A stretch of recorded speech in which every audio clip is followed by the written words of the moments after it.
Greetings to you all in the precious name of our Lord and Savior Jesus Christ.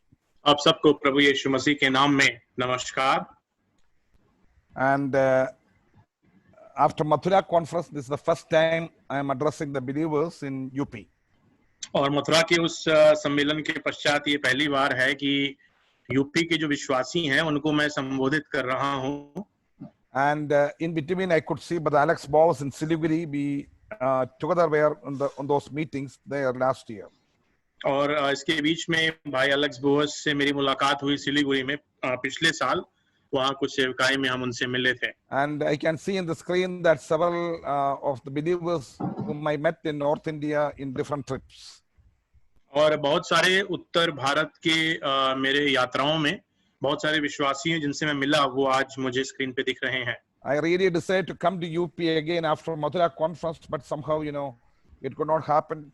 And but we have been praying for UP, and especially I am involved in the UP outreach program based in Kerala, and last time in the Kerala Central Convention, we presented about UP. और मेरी बड़ी तीव्र इच्छा थी कि मथुरा के उस सम्मेलन के बाद मैं यूपी आ सकूं, लेकिन कुछ कारणवश नहीं आ पाए. लेकिन फिर भी केरल में यूपी के संबंध में और हमारे जो वहाँ पे सेवकाई हो रहे हैं यूपी के विषय में हमें बताने का मौका मिला. Now I am in India. I am in Kerala, and I left my job and everything, and came to Kerala, and I am traveling in different places to minister the word. And hopefully one day I can meet you there in UP itself. और अब मैं वापस भारत में आ गया हूँ और केरला में रहता हूँ, और यहाँ से मैं काफी जगहों पे यात्रा करता हूँ. मेरी ये उम्मीद है कि आने वाले समय में मैं यूपी में आपसे आके भी मुलाकात कर सकूंगा. So I am going to speak a subject which is very, very important to the families of the assemblies. और जो परिवार हैं कलीसिया के अंदर, उनके लिए, उनके संबंध में इस महत्वपूर्ण विषय के ऊपर मैं बात करने जा रहा हूँ. And nowadays Satan is very much working in the families to destroy the church of God. और परिवार के अंदर शैतान आजकल बहुत कार्य कर रहा है कि जो परमेश्वर की कलीसिया है उसका वो नाश कर दे. And he is working through the husband and wife conflicts as well as the rebellious attitude of the children. और पति और पत्नी के बीच में जो विवाद है उनके द्वारा, और बच्चों के एक बलवे जो होते हैं उनके द्वारा वो कार्य कर रहा है. I don't have time to speak in detail, but I am going to condense my 2-hour or 3-hour messages in the conferences within this 45-50 minutes. मेरे पास बहुत समय तो नहीं है, लेकिन 2 से 3 घंटे का जो संदेश है उसको 45 मिनट में मैं पूरा संजोना चाहूंगा. On the base of my message, let's read together. I hope you're all sitting with your families, husband, wife, and children, kids, and everybody. Together you are sitting at your home.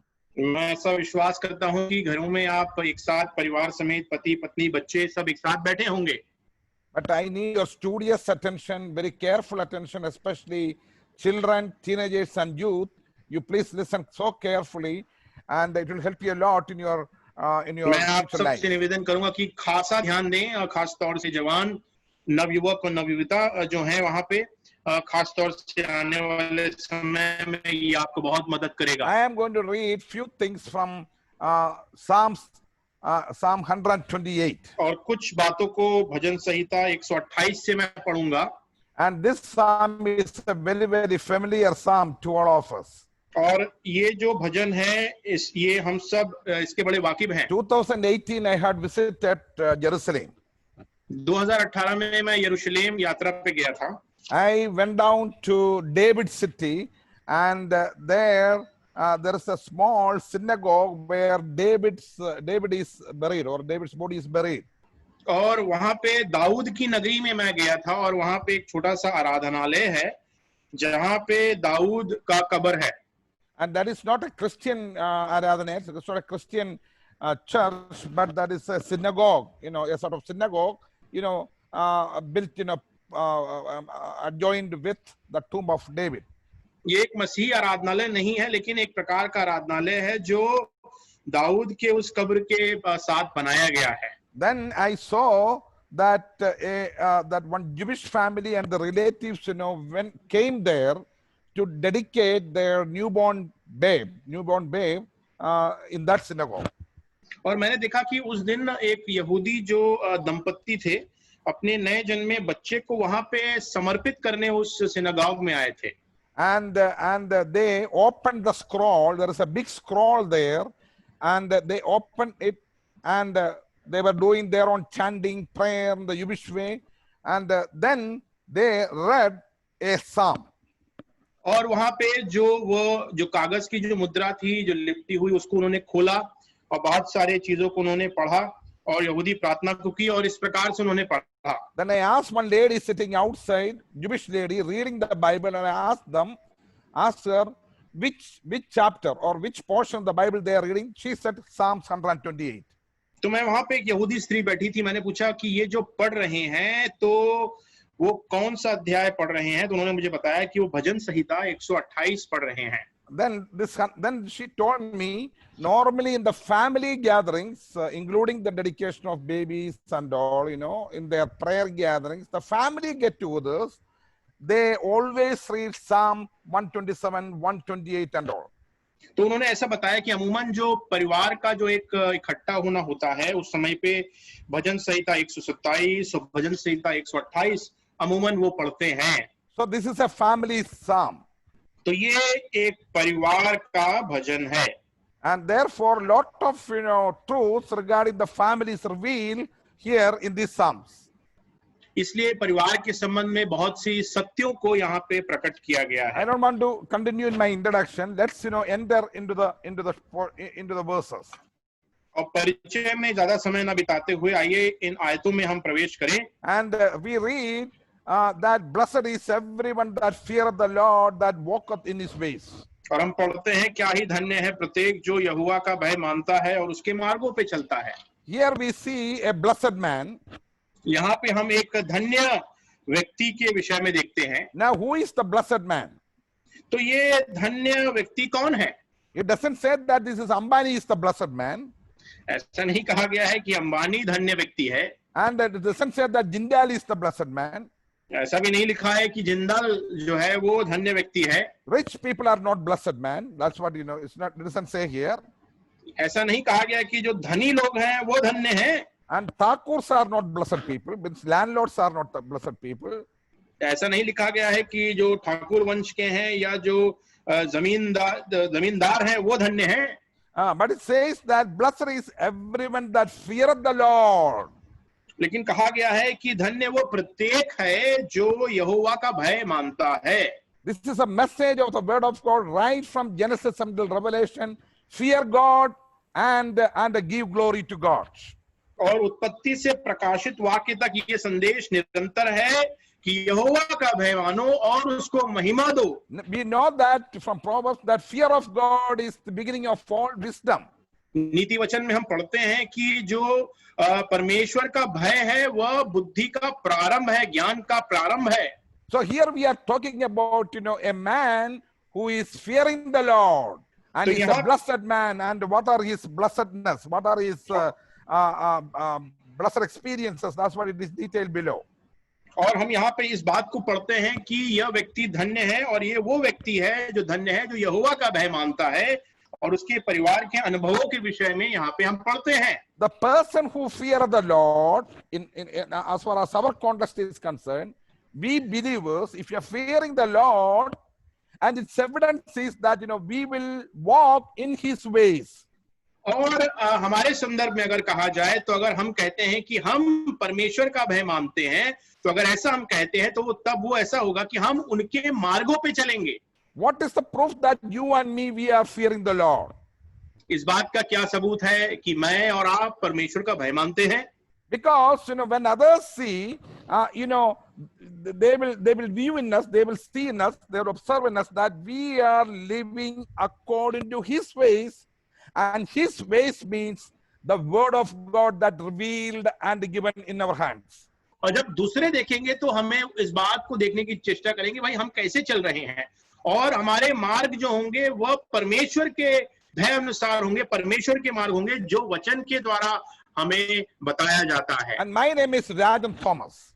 मेरा नाम राजन Thomas है And in my family, as well as in my society, in my assembly, and different places, always I say that, I am fearing the Lord, I am honoring the Lord, I am worshiping the Lord, without following the word of God. If I am not living according to the word of God, then that claim is meaningless. अगर मैं राजन Thomas इस बात को बताता हूं कि देखो अपने परिवार में, अपने कलीसिया में, अपने समाज में कि मैं परमेश्वर का भय मानता हूं, लेकिन वचन को नहीं मानता, उनका भय नहीं है, तो उसका कोई तत्व नहीं है।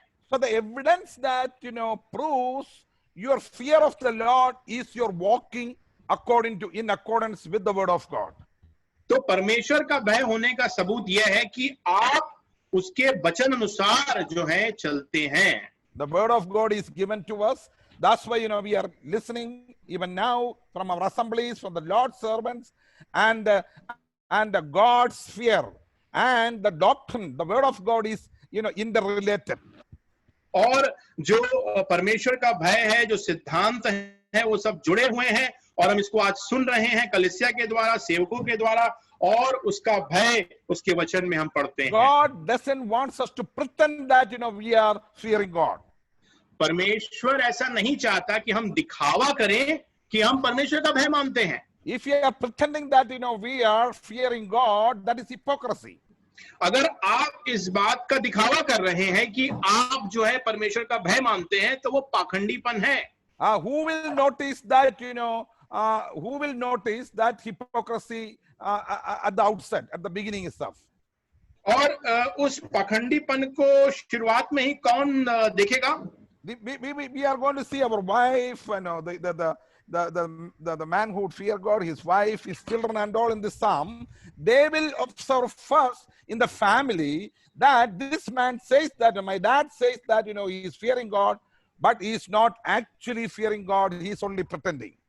तो यहाँ पे पत्नी है, बच्चे हैं, तो वो सर्वप्रथम इस बात को देखेंगे कि देखिए मेरे पिताजी या मेरे पति जो हैं इस बात को कहते हैं कि वो परमेश्वर का भय मानते हैं, लेकिन हकीकत में नहीं है, वो तो पाखंडीपन है। Throughout my life, I have been working among the youth and children, especially in the Gulf area, for about 36 years.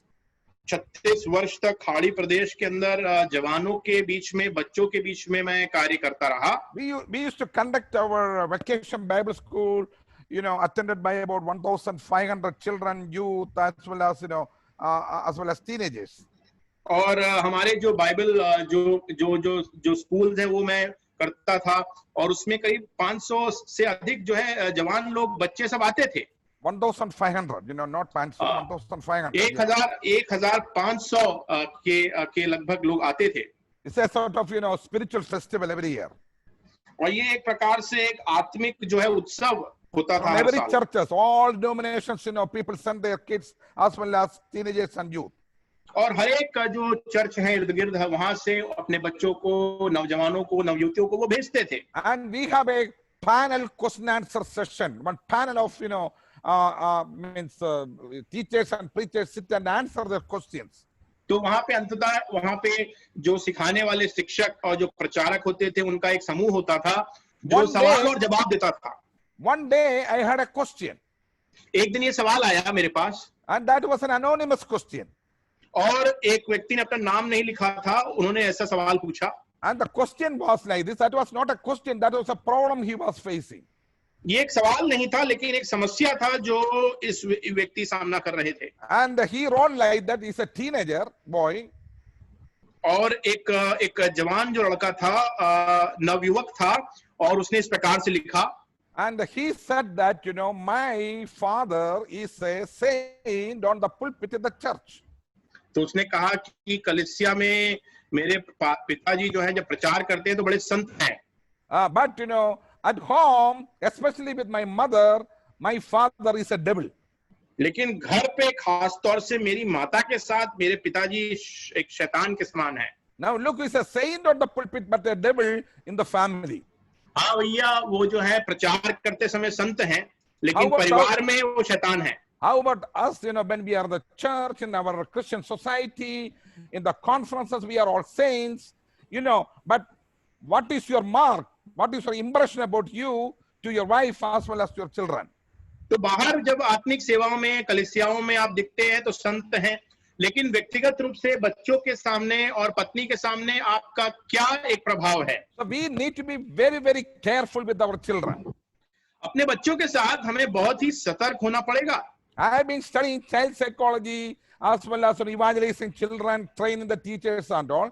But one thing I discovered that if the believers, not necessarily the unbelievers, if the believers and the families are not modeled to their children, and if they are not really expressing their Christian values, there are every chance that our children may become rebellious and they will even leave the faith.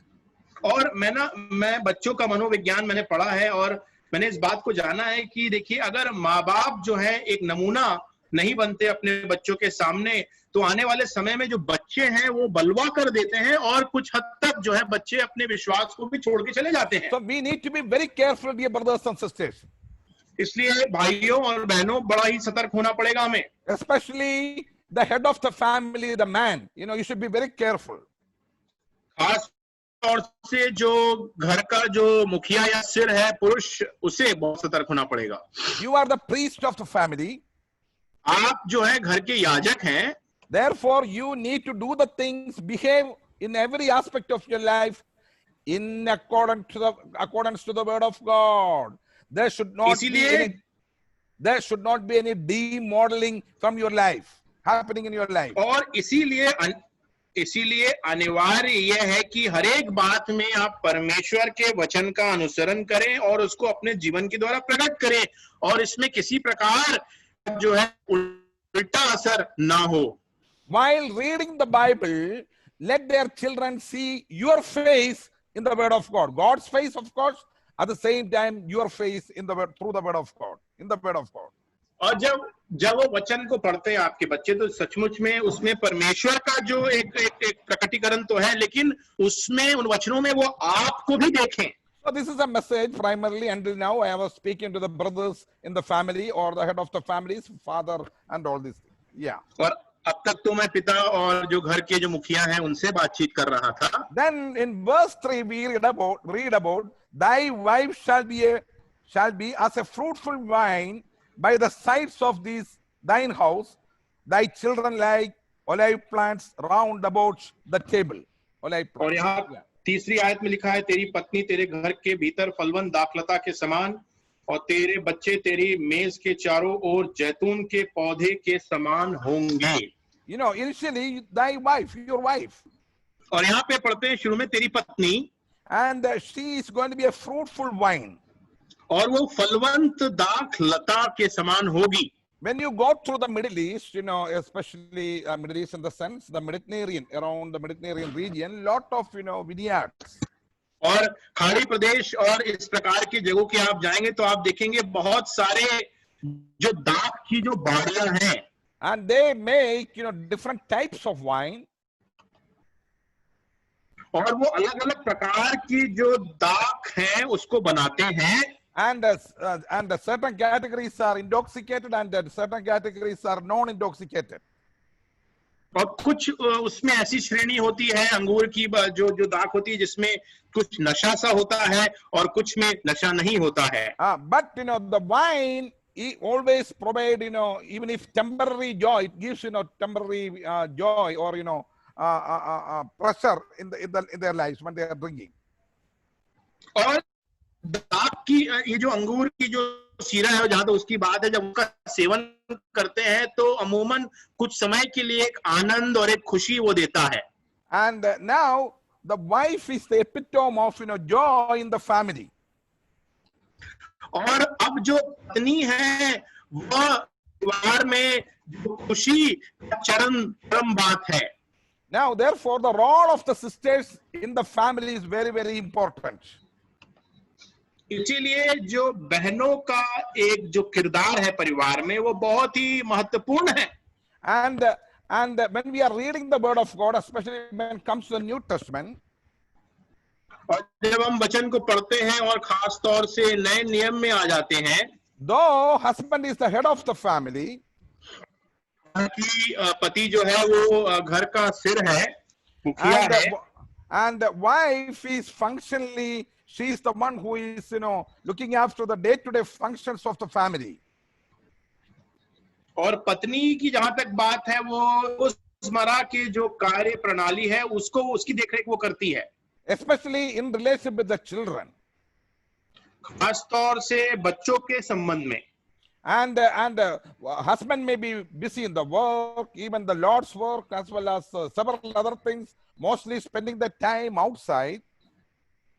हो सकता है पति परमेश्वर की सेवा में या कार्य में बहुत तेरा समय जो है बाहर व्यतीत करता हो, But the wife, the mother is always around with their children. लेकिन जहां तक माता की बात है वो अपने बच्चों के साथ होती हैं कई बार. When I was small, even though father was there, if my mother is not there, I felt, very bad. And once my mother passed away, I felt like a motherless child. और हालांकि मेरे पिता साथ में रहते थे, लेकिन जब तक मेरी माँ नहीं होती थी तो मुझे बड़ी कमी सी महसूस होती थी. मेरी माता के देहांत के बाद मुझे बहुत ही दुख हुआ और मैं एक माता के बिना रहा मैं. Because her love as well as her care and her compassion, that brings joy in the family, especially to the children. क्योंकि उनका प्यार, उनका देखरेख और उनकी दया परिवार में जो है आनंद का विषय था, खास तौर से बच्चों के बीच में. When we are studying the New Testament doctrine, जब हम नए नियम के सिद्धांत को पढ़ते हैं, there we can see, we can observe that while the men's ministries are more public, especially in the assembly as well as in the society. और हम देखते हैं वहां पे कि जो पुरुष की जो सेवा है वो बाहरी है, खास तौर से कलीसिया में और समाज में एक जनमत की तरह है वो. The sister's role is more, conceived in the family. God expects them to be more with the family. Her ministry itself is more in the family. और एक बहन की जो किरदार है वो खास तौर से परिवार के अंदर है और घर में सीमित है. There are many verses in the Old Testament as well as in the New Testament to justify this statement. इस कथन को सत्य ठहराने के लिए जो है बड़े सारे वचन नए और पुराने नियम में दर्ज किए गए हैं. But if you are just turning our attention to 1 Timothy chapter 2, और थोड़ा सा अगर आप पहले तिमोथी और उसके दूसरे अध्याय में अगर आ जाएं, and there we can see more about the doctrine of the role of the sisters. और बहन के किरदार के विषय में जो सिद्धांत है उसके विषय में हम अधिक पढ़ते हैं यहाँ पे. And there we read about several things, especially about the sisters. बहनों के विषय में कई बातों को हम वहां पे पढ़ते हैं.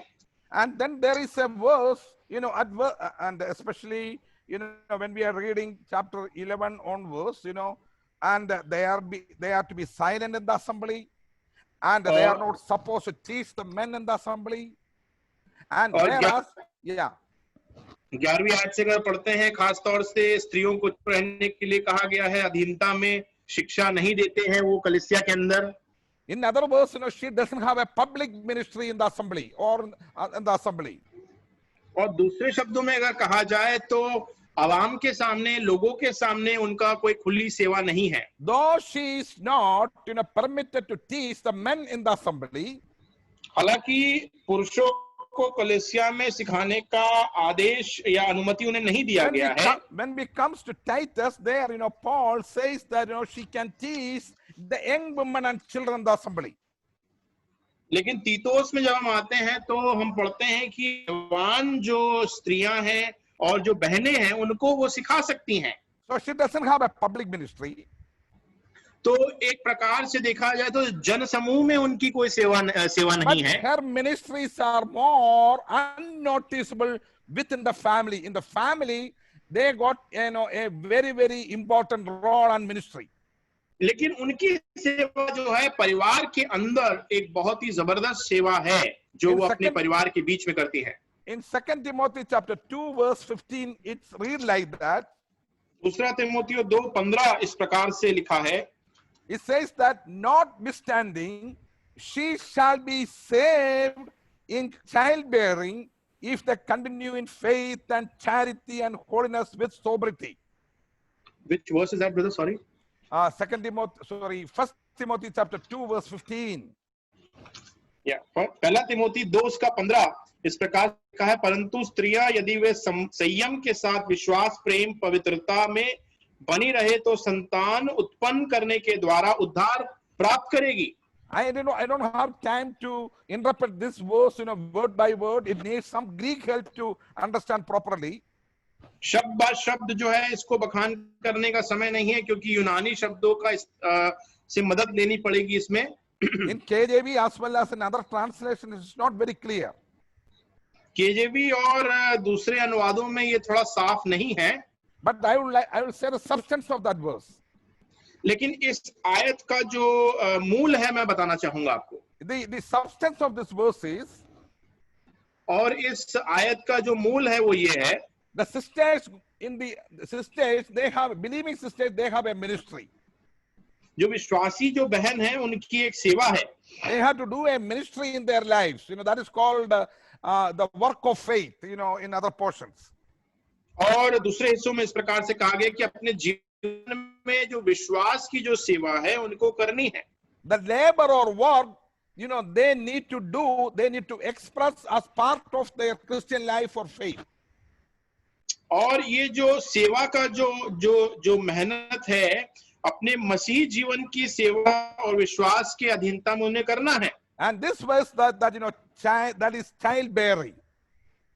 और ये जो आयत है बच्चे जन्ने के विषय में. And in the Greek language is child rearing and bearing. और यूनानी भाषा में वो इस प्रकार से है कि बच्चे जनना और उनका पालन पोषण करना. And we know that to Eve, there was a curse given that you shall bear the children with pain. और हव्वा के विषय में हम पढ़ते हैं कि उसे श्रापित किया गया था कि दर्द के साथ, पीड़ा के साथ तुम बच्चे उत्पन्न करोगी.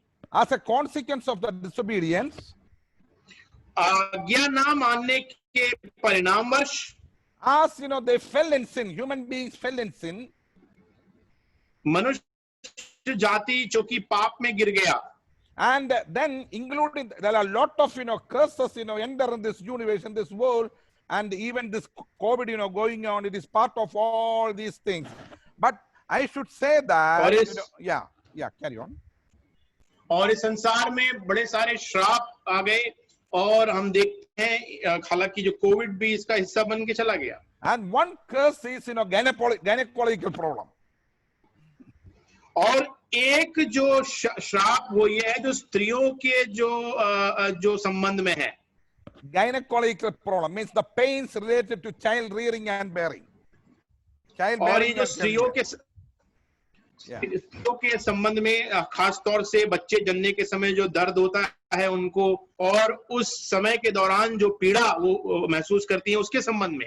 That's why I said gynecological problem. इसीलिए मैंने कहा कि स्त्रियों के उस बच्चे जन्ने के संबंध में. But thank God, when it comes to the New Testament in this verse, लेकिन धन्यवाद हो जब हम नए नियम के इस आयत में आते हैं. By believing in the Lord Jesus Christ and becoming the believers of Jesus Christ, becoming in faith, प्रभु यीशु मसीह पे विश्वास करते से, विश्वास में आने से, that curse became a blessing. वो जो श्राप था वो आशीष बन गया. And it says that childbearing is a blessing. That is the work of your faith in your daily Christian life. यहाँ पे हम देखते हैं संतान उत्पन्न करना जो है वो एक आशीष बन गया जो आप अपने मसीह जीवन में करते हैं. So the childbearing and child rearing is, no more, a biological thing as far as the believing sister is concerned. That is a ministry. That's what, this verse, if you are properly interpreting, we will be able to see that. अगर सही रूप से इसको समझा जाए तो एक विश्वासी बहन के लिए बच्चे जन्ना और उनको बढ़ाना एक आशीष की बात है. That is part of her ministry. और ये उनकी सेवा का एक हिस्सा है. Therefore, the primary role of the sisters in the assembly her ministry should begin in her own home with her own children, with their own children. इसीलिए प्राथमिक सेवा जो है उनके जीवन में, एक बहन के जीवन में अपने बच्चों के साथ अपने ही घर में शुरू होती हैं. Some sisters may be, maybe a Sunday school teacher, doing children's club, VPS, very active outside. But your ministry must begin in home, in teaching the children the word of God. हो सकता है कुछ बहन जो है Sunday school की सेवकाई, जवानों के बीच में जो सेवकाई है उसमें बड़े ही आगे बढ़ते हो, लेकिन प्राथमिक रूप से देखा जाए तो आपकी सेवकाई की शुरुआत घर में ही होती है आपके. Recently, I wrote an article about this subject in the Harvest Time, Mumbai. और हार्वेस्ट टाइम जो पत्रिका है मुंबई से छपती है, उसमें मैंने एक लेख लिखा. And I have detailed all these things in that article. और उस लेख में बड़ा ही उसका मैंने ब्यौरा दिया हुआ है. When we are seeing in the Old Testament, there, the teaching children the word of God is the joint responsibility of the father and the mother. पुराने नियम में जब हम पढ़ते हैं तो परमेश्वर के वचन को सिखाना यह एक संयुक्त जिम्मेदारी है माता और पिता की. It is commanded to the children to hear your father and listen to your mother. और ऐसा निर्देश दिया गया है बच्चों को कि अपने बाप की बात सुनो और अपनी माता के जो बात है उस पे कान लगाओ. The head of the family, the father has got all this overall responsibility, but as a ministry, it goes to sisters, to the mothers in the family. और अगर आप बड़े रूप से देखें तो बड़े रूप से ये सेवकाई का जिम्मा पति या पिता के पास तो है, लेकिन जो घर के अंदर जो सेवा है और ये जो सेवा जिसकी हम बात कर रहे हैं ये बहन को दी गई है. The New Testament is very clear, especially Paul, when he was revealing the truth, it was very clear that the sisters doesn't have a public ministry. They are supposed to teach men the doctrines, but they can teach the children and the youth.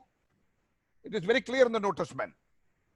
नए नियम में बड़ा साफ है कि बहनों की कोई जो है सामूहिक या जो है बाहर एक सेवा नहीं है, लेकिन खास अंदर परिवार के अंदर उनकी बड़ी सेवा है बच्चों के प्रति और परिवार के प्रति. But even your teaching ministry among the children and sisters and even evangelism must begin in your family. That's what I am trying to express to you. मैं इस बात पे यहाँ पे ये जोर दे रहा हूँ कि ये सारी जो सेवा है, चाहे वो बच्चों को सिखाने की हो या सुसमाचार की सेवा हो, वो सर्वप्रथम उसकी शुरुआत जो है वो आपके घर से, परिवार से हो. When we are going through the New Testament, Acts, Romans, Corinthians, we read about a model couple. और फिर तो रोमियो कुरिन्थियों को जब हम पढ़ते हैं तो वहां पे हम एक जो मॉडल दंपत्ति है उसके विषय में हम पढ़ते हैं. They are Aquila and Priscilla. और वो जो नमूना जो है दंपत्ति का वो है एक्विला और प्रिस्किला का. And 6 times in the New Testament, it is mentioned about Aquila and Priscilla. और नए नियम में 6 बार एक्विला और प्रिस्किला के विषय में बताया गया है. And out of that 3 times it is Aquila and Priscilla, in the order of Aquila and Priscilla. और 3 दफा एक्विला और प्रिस्किला उस क्रम में. And then 3 times it is the other way around, Priscilla and Aquila. और 3 बार क्रम बदलते हुए प्रिस्किला और एक्विला करके बताया गया है. Why is it like that? ऐसा क्यों है? And in front of my screen, we have Varghese Abraham, brother. और मेरे स्क्रीन पे भाई वर्गीस इब्राहिम है. And I forgot dear sister's name. I met her in Mumbai as well as in the UP conference. What is her name? Gracy Varghese. Gracie Varghese. So it is Varghese and Gracie. तो यहाँ पे भाई वर्गीस और ग्रेसी हैं. And we normally call Varghese uncle and Gracie auntie. और साधारणतः हम कहते हैं वर्गीस अंकल और Gracy aunty. Suppose you go and one day call Gracie auntie and Varghese uncle. और एक दिन जाके आप ऐसा कहें कि ग्रेसी आंटी वर्गीस अंकल.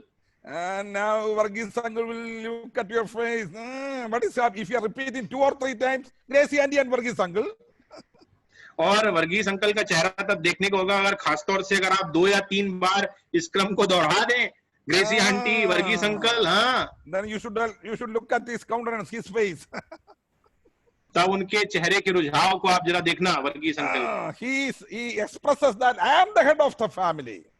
तो भैया वो इस बात को कहेंगे, देखो मैं जो है घर का मुखिया हूँ। Then only comes, Gracie. पहले मैं, फिर उसके बाद ग्रेसी आती हैं। Because Adam comes first and then comes Eve. पहले आदम, फिर उसके बाद में हुआ। But here it is, 3 times Aquila and Priscilla, and 3 times Priscilla and Aquila. Why? यहाँ पे हम पहले पढ़ते हैं कि 3 बार एक्विला प्रिस्किला, फिर 3 बार प्रिस्किला और एक्विला। ऐसा क्यों? I did not get this answer for, even though I am married for 32 years, I did not get this answer. But about 2 years back, I was reading some writings of the Lord's servants from England. और 32 साल हो गए शादी को, इसका जवाब तो नहीं मिला, लेकिन कुछ साल पहले जो है इंग्लैंड के एक सेवक, उनके कुछ लेख को मैं पढ़ रहा था। So he meticulously explained that, why it is so. बड़े ही सफाई के साथ उन्होंने इस बात को समझाया कि ऐसा क्यों है। So he mentioned that when it comes to the public ministry of the church, as well as evangelism, it comes, Aquila first and then Priscilla. उन्होंने कहा कि जब जो बाहरी सेवकाई है, जो जनता के बीच में जो सेवकाई है कलीसिया में, तो वहां पे एक्विला और प्रिस्किला करके आता है। And Aquila's name comes and then Priscilla when they are together involved in the public ministry. जब सामूहिक जन सेवा में, सेवकाई में जब वो शामिल होते हैं तो एक्विला पहले और प्रिस्किला ऐसे नाम आता है। But when it comes to serving, that is a private affair, private ministry. लेकिन जब जो व्यक्तिगत सेवा की जब बात होती है, घर के अंदर सेवा की जब बात होती है, Then comes Priscilla and Aquila. Priscilla first.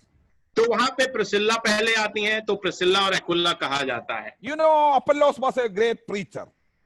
आप जानते हैं अपोलोस जो है बड़ा प्रचारक था, And he was preaching from one city to another.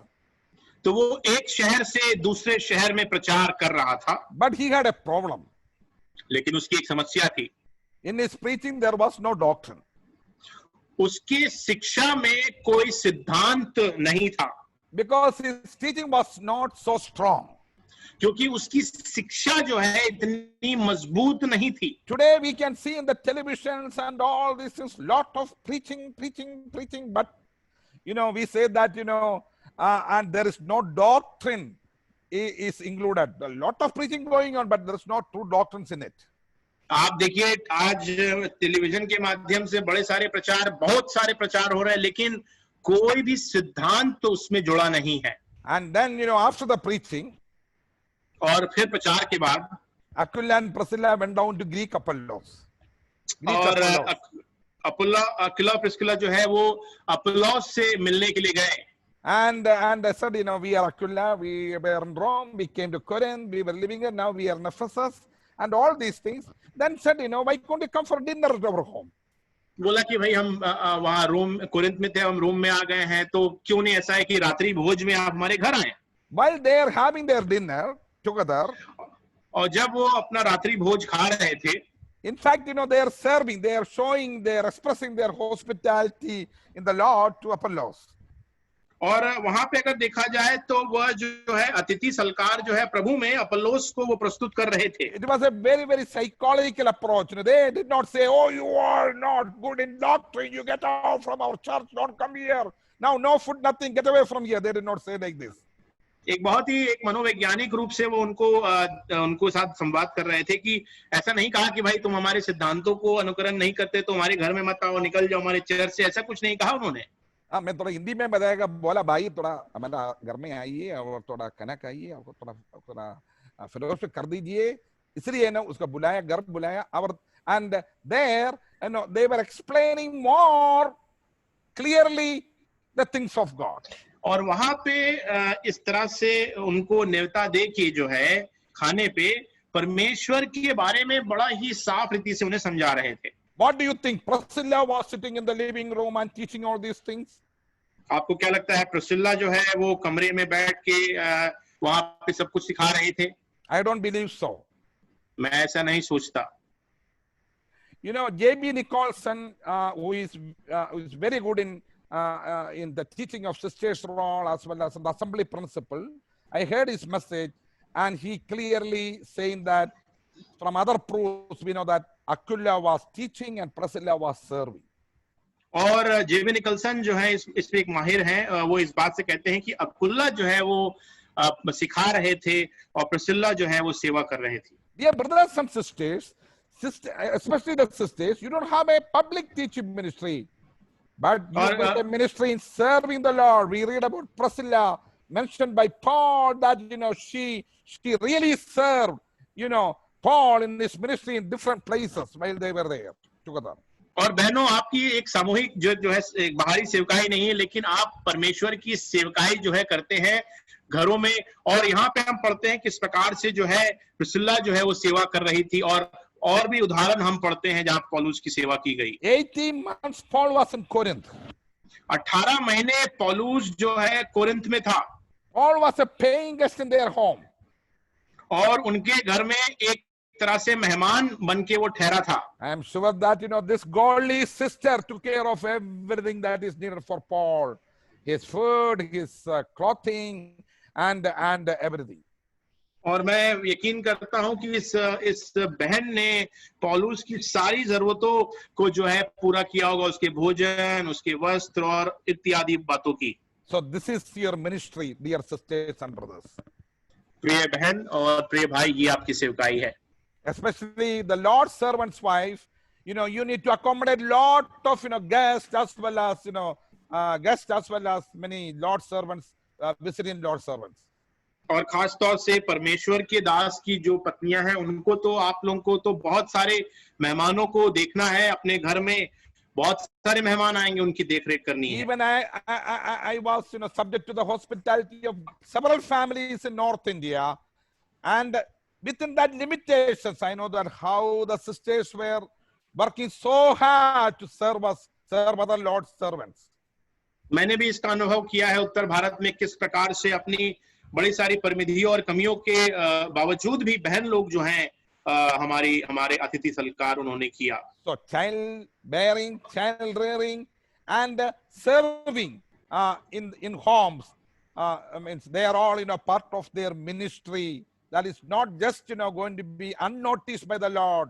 When you will be in heaven, you will be having the rewards according to those works. बच्चों को जन्ना, बच्चों को बढ़ाना और घर में इस प्रकार से अतिथि सत्कार और सेवा करना, ये सारी बातें जो है नजरअंदाज नहीं होंगी. वो समय आएगा जब परमेश्वर इन सब बातों का परितोषक बहनों आपको देगा. So here is a man who feared the Lord. तो यहाँ पे हम उस व्यक्ति के बारे में पढ़ते हैं जो परमेश्वर का भय मानता है. And he is walking in the ways of God. वो परमेश्वर के मार्गों पे चलता है. He is a model to his wife and children. अपनी पत्नी और अपने बच्चों के लिए वो एक नमूना है. And his wife is a fruitful vine in the home. और घर में उसकी पत्नी एक फलदार फलवंत दाखलता के समान है. And whatever a believing sister, whatever she does, that is a ministry subject to rewards. और विश्वासी जो बहन है वो जो करती हैं वो परितोषक के लायक होता है. Dear sisters, you may think that nobody is noticing my work, my cooking, my washing, my responsibilities, teaching children, the school subjects as well as several things. Sisters, don't complain. The Lord is watching. The Lord is observing, and Lord will provide you the rewards when you'll be up in heaven. और बहनों, कई बार आप निराश हो जाते हैं कि कोई हमारे काम को सराह नहीं रहा है, भोजन बना रहे हैं, हम काम कर रहे हैं, ये सारी बातें. बहनों, मैं आपको प्रोत्साहित करता हूं कि जब आप परमेश्वर की उपस्थिति में जाएंगे तो आपको परितोषक मिलेगा. Among those, the primary role is to teach your children in the word of God, in the ways of God. और उसमें जो प्राथमिक जो प्रमुख जो सेवा है वो ये है कि अपने बच्चों को परमेश्वर के वचन से वचन में बढ़ाएं और सिखाएं. In verse 5 we read, the Lord shall bless thee out of Zion, and thou shalt see. I'm reading about 128, Psalm 128. The Lord shall bless thee out of Zion, and thou shalt see the good of Jerusalem all the days of thy life. And then verse 6, yea, thou shalt see thy children, and peace upon Israel. और यहाँ पे लिखा है 5वीं आयत में, यहोवा तुझे सिय्योन से आशीष दे, और तुझे जीवन भर यरूशलेम की सुख समृद्धि देखता रहे, वरन तू अपने नाती पोतों को भी देखने पाए, इज़राइल को शांति मिले। Now your children and children's children, और यहाँ पे अब आपके नाती और that पोते, that will be your blessing. ये होंगे आपकी आशीष। They'll be your blessing and reward in this world. इस संसार में वो आपकी आशीष और आपका जो है परितोषक होगा। And if you are, bringing them in the ways of God, in the word of God, अगर आप उनको परमेश्वर के मार्गों में, उसके वचनों में बढ़ा रहे हैं, here it says, peace upon Israel. In our context, peace in our family, peace in our assembly, peace in our society. यहाँ पे लिखा है इज़राइल को शांति मिले, और हमारे संबंध में, हमारे परिवारों में शांति मिले, हमारे कलीसियाओं में शांति मिले, और हमारे शहर में शांति मिले। It is said in the word of God, train up a child in the way he should go. और वचन में लिखा है कि अपने बच्चों को जो है परमेश्वर के मार्गों पे तैयार करो, ताकि उस प्रकार से वो बढ़े। We need to train up the children the way he should go. Means in the word of God.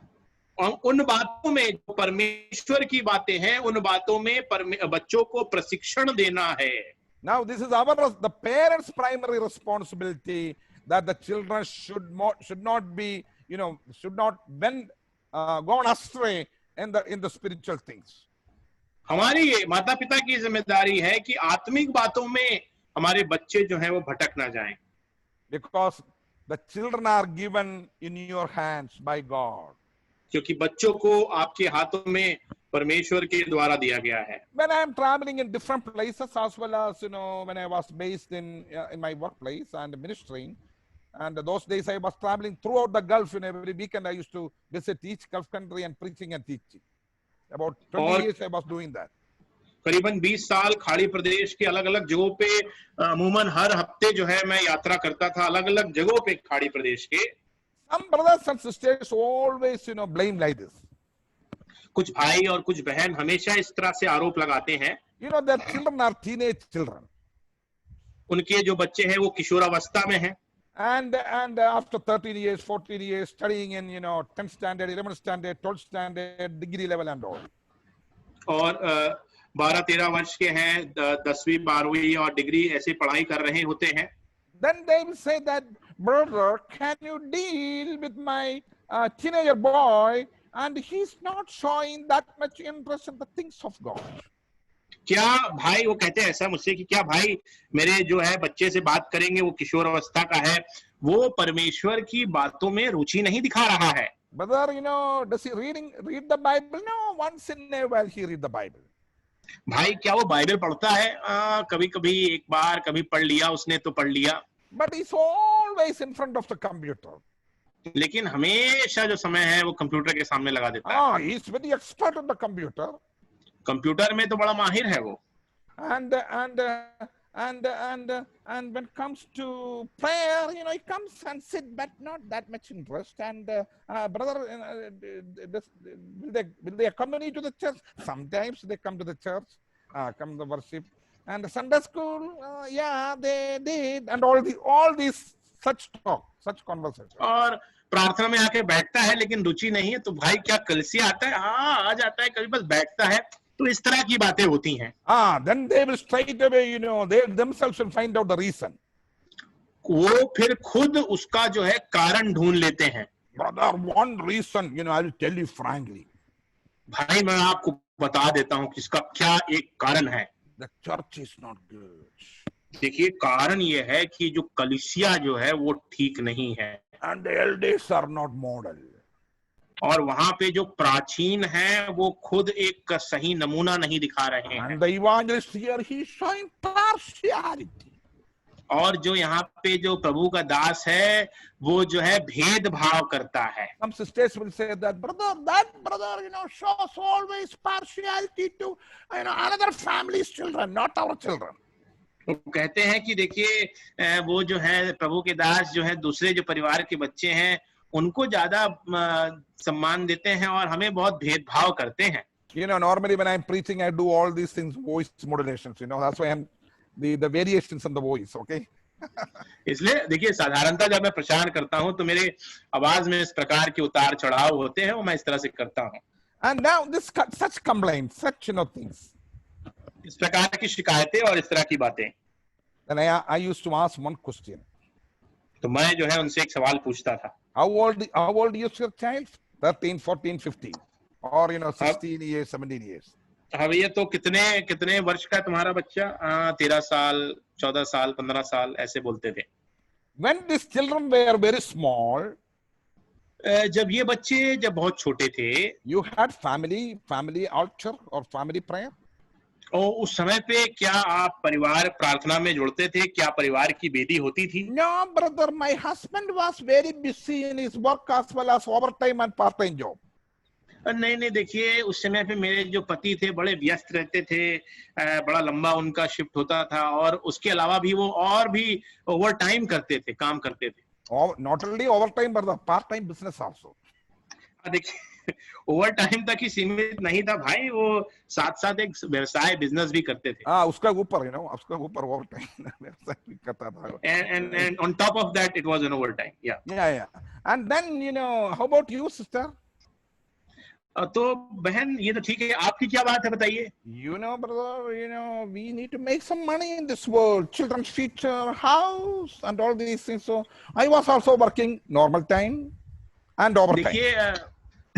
देखिए जो है इस संसार में रहने के लिए जो है भाई पैसे की जरूरत है.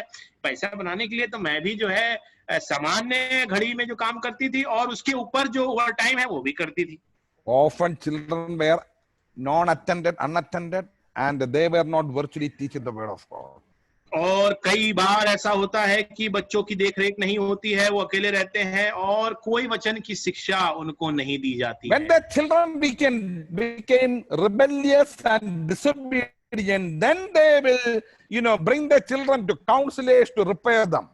और जब यही बच्चे बड़े होके जो है अनाज्ञाकारी हो जाते हैं, बलवा करने लगते हैं, तब जो है आप विशेषज्ञों के पास लेके कहते हैं कि आप इनको जरा समझाओ. I used to be very, very crystal clear with them. Say that, brother, sister, don't blame the elders, don't blame the evangelists, don't blame the church. The blame has to go to you.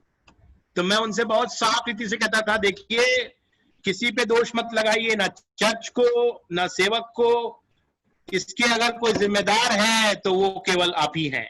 Because children were given to you as a gift. क्योंकि इन बच्चों को जो है आपको एक दान स्वरूप दिया गया था. In Psalm 127 verse 3 says, भजन संहिता 127 और 3 कहता है, Lord, children are an heritage of the Lord. और देखो बच्चे यहोवा के दिए हुए दान हैं. And the fruit of the womb is his reward. गर्भ का जो फल है वो उसकी ओर से प्रतिफल है. God has given you the children in your family, like your own children, as a heritage, as a reward. Therefore, dear brothers and sisters, we need to be very careful with the children. और यहाँ पे बच्चे जो हैं यहोवा की ओर से दिए हुए एक दान है प्रिय भाई और बहनों, इसलिए हमें बहुत ही जिम्मेदार होना पड़ेगा.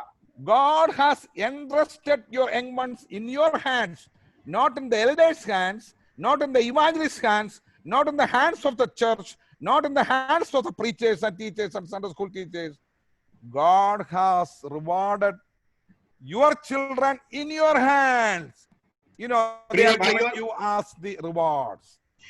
ये जो बच्चे हैं ये दान तुम्हारे हाथ में दिए गए हैं, माता पिता को दिए गए हैं, ना कि प्रचारक को, सेवक को या कलीसिया या प्राचीन को. Now, if the children are spiritually, they spiritually they gone astray. अगर बच्चे जो हैं आत्मिक रूप से एकदम भ्रमित हो गए हैं या चले गए हैं छोड़ के, if they become disinterested in the things of God, अगर परमेश्वर की बातों में उनकी रुचि जाती रही है, ultimately when you reach heaven, आखिरकार जब आप स्वर्ग पहुंचेंगे, and children are not born again and went down to the hellfire, जब बच्चे नया जन्म नहीं पाएंगे और नरक के अग्निकुंड में चले जाएंगे, the Lord will ask the accountability not to the evangelist, not the elder, not the church. Of course, they have their own responsibilities in these things. but the primary accountability rests in you. Where is your child? I given in your hands, in your family as a heritage, as a reward.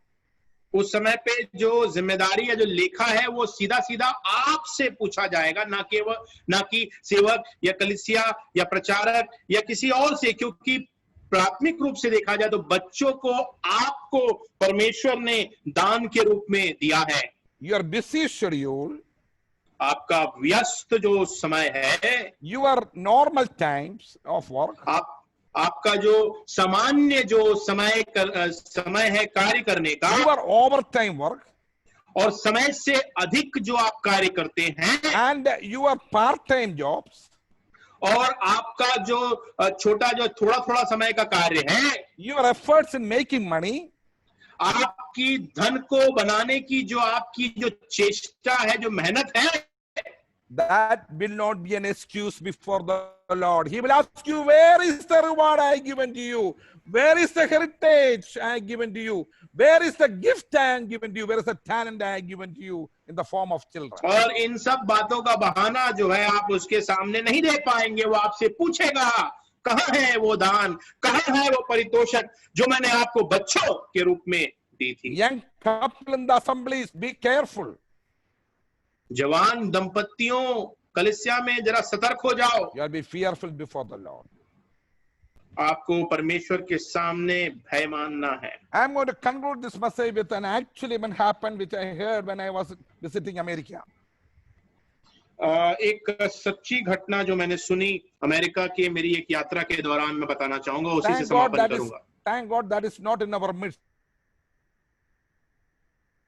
मैं प्रभु का धन्यवाद देता हूं कि हमारे Brethren कलीसियाओं के बीच में हुई घटना नहीं है। One sister worked in North India with her husband. Her husband was in army. और एक बहन थी जो उत्तर भारत में कार्य करती थी और उनके जो पति थे वो सेना में काम करते थे। Then they moved out to Gulf. फिर वहां से उत्तर भारत से वो खाड़ी देश में चले गए। Gulf, the Arabian Gulf. या खाड़ी प्रदेश में गल्फ में चले गए। And then amassed lot of money, several houses, lot of bank balance and everything. बहुत धन कमाया, बड़े सारे घर बनाए और जबरदस्त बैंक बैलेंस बनाया। That was not enough, they went to America, migrated to America. इतना उनके लिए काफी नहीं था, वहां से वो पलायन करके अमेरिका की ओर चले गए। I am not against going to Gulf for America, but this is a story that happened.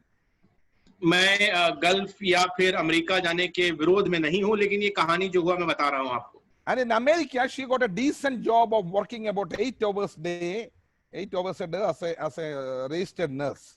और अमेरिका में जो है उनको एक अच्छा सा काम मिला जहां पे 8 घंटा वो एक नर्स के रूप में काम करती थी।